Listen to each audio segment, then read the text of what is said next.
შემდეგ გამოვიყენებ თმის ღრუბელს, რადგან ამ ღრუბელი არ მჭირდება, მე ახლა გავშლი და ჩვეულებრივ იმ ზომას მოვჭრი, რაც ვფიქრობ, რომ ჩემი ვარცხლობისთვის არის საკმარისი.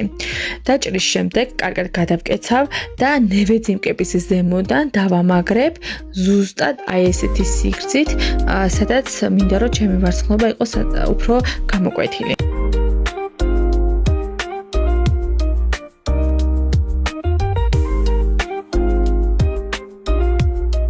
გადავედი ახლა მეორე მხარეს, აბიომი წკაპით დავამაგრე, რადგან მოძრაობის დროს არ დავაზიანო. აი ესე ავიღებ მეორე თმის მხარეს და მსუბუქად გადავიტან და გადავფარავ ღრუბელს. თან მივაღებინებ სასურველ ფორმას.